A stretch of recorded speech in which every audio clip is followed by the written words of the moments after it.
尊敬的面粉们好，今天你们赚钱了吗？这几天呀，面具人收到了很多投资了 GMT 跑鞋的玩家给我发的私信邮件啊。哎呀，怎么说呢？一个字儿惨。这些发来的邮件里面还有2个人有轻生的想法，一个人呢是给里面投资了40多万人民币，还有一个人呢是给里面投资了200多万人民币。现在呢，这跑鞋都已经跌去了95%了，基本上是归零了嘛。在这里啊，面具人，我想劝一下2位朋友啊，也劝一下视频跟前的各位观众，投资要谨慎，而且呢，就算是亏钱了，死是解决不了问题的，人生的路呢还长着呢。这次亏了就当交学费了，咬咬牙苦个几年。卷土重来嘛，从头做人嘛，从头再来嘛。那面具人，我也是经历过大起大落的人，我大起大落好几回了。我最惨的时候也有欠外账欠了几百万的时候啊，我不也是一路咬紧牙关苦过来的？该还账还账，该赚钱赚钱，该想办法想办法，对不对？现在呢，虽然成功了，但是回想之前的失败，吃过的苦，也算是值得。毕竟是以前的我造就了现在的成功的我，是以前的失败造就了我现在的成功，对不对？不要说遇到问题了就想轻生解决问题啊，解决不了，你的痛苦会造成更多人的痛苦。你虽然一了百了了，可是你的家人呢？如果你有老婆孩子呢？父母呢？你有没有想过，孩子靠谁养呀？父母老了依靠谁呀？是不是？做人呀，一定要有种。好了，来讲正题啊。今天我也想顺着这个话题，和大家一起反思一下币圈的项目方和投资者的立场，以及他们是什么关系。很多人搞不清楚这个关系啊。我还想讲一下 WEB 3.0 的一些怪象啊。那好，节目开始之前呢，请检查一下你们是否打开了屏幕下方的点赞、订阅、小铃铛，否则呢，错过了面具人的财经讯息、政治风险预警，而导致你没赚到钱，或者是被政府的恶性政策割了韭菜了，可不能怪我啊！以后呢，我会在每期节目中间随机说一个数字，你们听到了以后就在留言区回复这个数字和你的狐狸钱包地址，我就会从答对的人当中抽取1名，直接给你转账奖钱啊，帮你回点血。那为了公平起见呢，你们的留言暂时隐藏，3天之后显示出来。那顺便把今天的这个节目转发分享到3个平台以上，截图发送到我的邮箱，就可以参与抽取这个月的 NFT 大奖了。这些可都是可以卖钱的 NFT 哦，真金白银。好，来讲正题啊。我想先总结一下跑鞋 GMT 的情况啊。目前呢，索拉纳链上的鞋子的地板价已经跌到了3.9 SOL 一个，也就是150U 左右啊，不到1000块钱人民币啊，1000多块钱人民币，跌幅超过了87%。之前一双鞋子可是能卖到上万块钱的啊，现在呢只能买1000块钱左右，甚至呢还不到1000块钱。那币安链上的鞋子的地板价跌到了0.7个 BNB， 也就是210个 USDT， 跌幅超过了95%啊，也就是1000多块钱。那从上万块钱跌到了1000多块钱，从几万块钱跌到了1000多块钱，那这基本上就是接近归零了嘛，跌了95%呀。整个跑鞋项目现在唯独是 GMT 还在死撑，不过呢也跌去了70%-80%了啊，基本上也就是奔着归零去的。但是呢，它现在还没有直接跌到个95%、98%的跌幅，为啥呢？这就要讲一讲币圈的项目方和投资者的关系了。正常情况下啊，一个项目依赖的就是消费者和投资人，对不对？项目想要活下去，就必须要满足消费者或者投资人才能生存下去。你们说面具人我说的对不对？也就是说，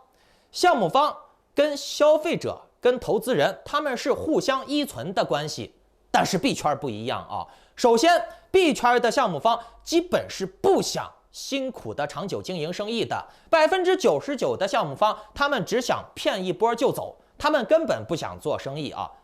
他们充其量就是那种摆地摊跑江湖的骗子，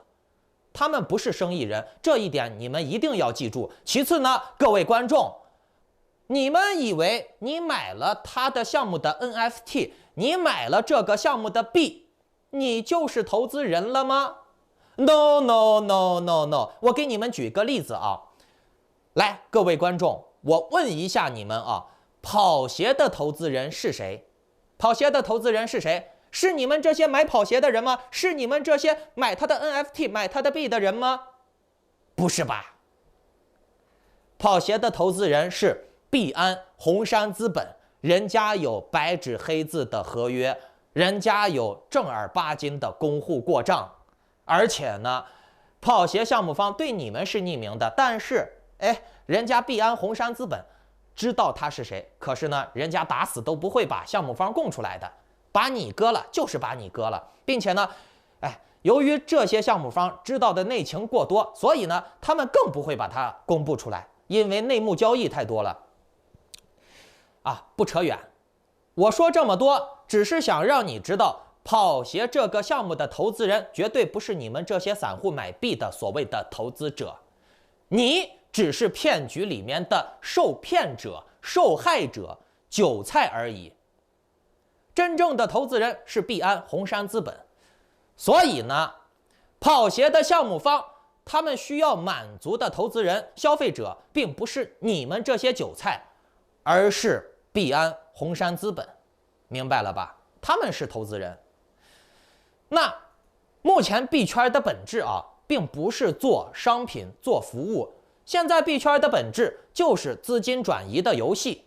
它没有任何实业，没有任何的价值，没有任何的商品，也没有任何的服务，只是通过一个个吹牛逼的宣传，让你心动，让你眼红，急了把钱投进来今天投资，明天翻倍，后天翻几十倍，大家都做这种吹牛逼发财的大梦，大家都激动了，把钱投进去，然后呢，人家这个项目方与他们的甲方投资人在互相分赃，跟你没有任何关系，你不是投资人，听明白了没？你也不算消费者，你是没有任何权益保障的，听懂了没？而且呢，这些项目方在你投资之前呢，一般来说会给你让你签什么注册须知呀、注册协议呀，基本上把该规避的法律风险都规避了，最终解释权归项目方所有嘛，对不对？不说这么多，咱们只说项目方和他们的投资人他们的目的只有一个，那就是尽可能多的把你的钱给套出来，无论用什么手段无论什么牛逼，他们都敢吹什么全球第一呀、宇宙第一呀、第二人生呀、什么新的元宇宙呀，巴拉巴拉巴拉的一大堆项目本身能否做好，能不能做到这些牛逼不重要，重要的是他敢吹，他能把你的人吹心动，让你把钱乖乖的交给他，主动的交给他而且币圈市场它现在是没有任何的指标，没有任何的法律监管的。你在正常的情况下比如说一个公司它打广告，它是不能做虚假宣传的。可是呢，币圈凭借着所谓的匿名，所谓的什么个人资产所属权，什么 WEB3， 什么去中心化，没人管这种噱头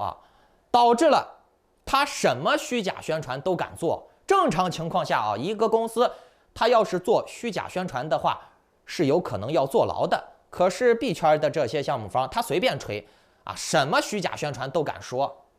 像那个 Gala、Sandbox、GMT， 明明只有几千个玩家，他就敢给你吹比魔兽世界的玩家还多每天几十万人玩，每个月几百万、上千万人玩吹嘛，不吹你怎么把钱给他呀？对不对？大家仔细观察一下无论是 Luna 还是跑鞋 GMT， 这两个项目方的共性就是项目出问题了以后，其实这些问题也都是他们项目方自导自演、故意引爆的，目的就是为了收割，让你们有一个被收割的理由。可是呢，他们还是要继续演戏，让你们买。你们买了以后呢，他们自己就偷偷出货撤池子。But 问题出现了之后呢，项目方还是会给你说，哎，现在只是调整呀，马上就有大计划了，哎，新的活动、新的推广就要来了啊！大家不要怕，现在就是抄底儿的好机会。然后呢？然后就证明了这些所谓的大家抄底儿呀，不过都是机器人托儿啊。这些所谓的什么之后还有大计划，不过是项目方的缓兵之计，其目的就是为了压榨韭菜们最后一滴价值。Luna、GMT 跑鞋猖獗到了什么程度？Luna 割完了一波人以后，再继续给你出 2.0， 继续割。GMT 把 GST 割完了以后，又让大家去买跑鞋、买鞋子，说的是马上有大计划了，马上就要有新的玩法、新的模式了。然后呢，大家就都被骗了，然后都去买鞋子了，以后再把鞋子给你割了。现在鞋子也跌了95%啊！把鞋子割完了以后，又让你们都去买 GMT， 说 GMT 马上就有大计划了，马上就要有新的应用了、新的生态了。这接下来呢？GMT 肯定还是一样的，目的就是为了把你们勾到这个池子里面，然后他们套利，不割白不割嘛。就像面具人我之前说的，大楼倒塌之前能多砸死几个就多砸死几个，砸死几个算几个，知道吗？把你们这些废物都埋在废墟底下啊，油炸、扒皮、抽筋儿、吃肉，连你们的骨头也要榨成骨髓泡茶，听懂了没？一滴血都不给你留。我告诉你，币安呀、狗鹏呀，包括这些和币安勾结的项目方博主啊，这些人是，面具人我也纵横江湖了30几年啊，是我见过人性当中最败坏、最无情啊，就差不多快接近那种拐卖妇女儿童的那种了啊，搞那种人肉交易的那种了啊，甚至比那种还要坏。因为它的杀伤范围太大了，一坑就是坑几千人、几万人、几十万人啊。那又是为什么？什么原因导致了这么多的人会被这些摆地摊的币安呀、赵长鹏狗骗子给骗呢？为啥？面具人，我想告诉你们啊，人最害怕的就是不清楚自己的定位，就像小粉红、绿区一样。他们明明是奴才，偏偏还要觉得自己是国家的主人。你们明明是韭菜，却以为自己是去中心化的投资人。现在 WEB 3.0 炒得非常火，可它最大的问题就是在于所谓的去中心化被无限的放大与强调，被刻意的强调成为了一种革命的武器、革命的货币。实际上呢 ，WEB 3.0 的去中心化的部分是建立在悖论之上的，缺乏商业基础的。你们想嘛，一个项目去了中心化以后，谁来领导，谁来出主意？都让散户来出主意了。可是散户们，他们的学历不一样，人生轨迹不一样，经验不一样，能力不一样，对不对？从文化大革命到法国大革命，到那个列宁大屠杀，到各种各样的民粹活动，你们去看一下非洲部落的那些原始传统啊。事实证明了，群众的选择不一定是对的，大部分情况下，多数人的选择还是错的，真理只掌握在少数人的手里面。而且，你说一个项目它怎么可能去中心化呢？老板是谁很明确，服务器每个月租多少钱，谁来付这个钱很明确啊，谁出钱打广告推广项目很明确，项目方是谁很明确，网站的代码谁来写，合约的代码谁来写，图谁来 P， 宣传的文案，各种各样的宣传的好看的宣传片、宣传的图片谁来做？那不还是项目方老板雇人协调去做的吗？怎么可能去中心化呢？你告诉我，他建立这个项目是为了啥？不就是为了割人吗？各位，经历了这么多项目，你们仔细看啊，各种项目的那些光鲜的包装，告诉你你买的这个 NFT 值多少钱是你自己的资产，你自己可以卖。其实这些东西无非就是鱼饵。面具人，我随便从地上捡上几块石头，我也可以给你，啊，我说这东西以后值大钱，只要大家都相信这块石头以后能值1万美金，那这个石头就值1万美金。可是现在你想要这块石头，你得先给我1000美金，听懂了没？而这些人呢，他们就信了，地上随便捡过来的石头，他就觉得是值1000美金的。为啥？因为币圈的韭菜他们普遍学历低，因为这个行当没有门槛嘛。啊，你小学生、初中生、高中生，甚至没上过学的、不识字的都能来玩啊。那因为文化水平低、见识短，所以呢，他们就很容易被超出他们生活苦难的这种画大饼、美好的事物给诱拐走。但是他们把石头给到你了，你把1000块钱给到他了之后呢，他们就不用考虑你买到的东西该怎样去实现价值了，而且呢也实现不了，没办法实现。你说一个烂屁石子儿怎么能把它炒作值1万美金呢？10万美金呢？而且是每个人，大部分的人都觉得随便路边捡的一块石子儿就能值1万美金。哼，共识，这就是所谓的共识。哎，共识嘛，对呀，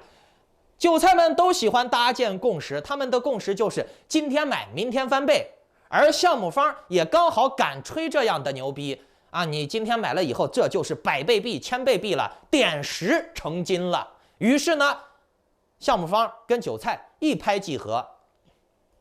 可是从来没人警惕那些隐藏在去中心化、自主分配资产、NFT 所有权这些光鲜亮丽包装背后的真实意图是什么？尤其是各种所谓的资本机构入驻的 WEB 3.0 项目的背后，很明显的就是人性的解放，人性之恶的释放。人性使然，利用匿名、无监管、无责任、无管理，包括他们的开发者权限、上帝模式，形成了一个完美的杀猪坑，请君入瓮，形成了一个把猪诱拐进来的一个大型屠宰场，成为了韭菜收割机。各位，你们仔细想一下啊，其实一个好的企业，它的市值、它的股价能不能翻几十倍呢？当然是可以的啦啊！现实中有很多这样的例子，比如你看腾讯的股价一开始才值几块钱，后面呢涨到了几百块，阿里巴巴、京东也很类似。但是你们要记住，他们达到这种高度之前都用了至少10年以上，他们怎么可能说是今天买了明天就翻倍了，后天就翻几十倍了？你们去纵观整个人类历史、人类的商业史、人类的贸易史，整个人类历史没有一个项目能达到今天买明天就翻几十倍，后天就翻上百倍的，没有一个。人类从出现到现在从有文明到现在没有。如果说有，谁给你说有那就是骗你，听明白了没？当然了，韭菜也很喜欢这种骗局。总之呢，有傻逼就有骗子，骗子多到了傻逼不够用，这是最终形态目前来看呢，傻逼还是够用的，多得很，不骗白不骗嘛。我希望你们深刻的去反思一下项目方、投资人、韭菜、傻逼的关系，好不好？我给你们讲了这么多，你们自己要总结一下这些前人的血泪。就算你没亏钱，我也希望你从别人的苦难和悲剧当中吸收一些经验，以免你自己再去倒这样的覆辙，明白了不？我们不能说是看别人的笑话。面具人我这人虽然说喜欢看别人的悲剧，但是我看别人的悲剧是因为我害怕这种悲剧发生到我的身上，所以呢，我提前去吸收他们的错误，加以改正。好，再来说一下面具人我对接下来比特币、以太坊的行情预判6月15号是美联储议息会议的声明日，这是一个非常关键的日子今天是6月6号，所以呢，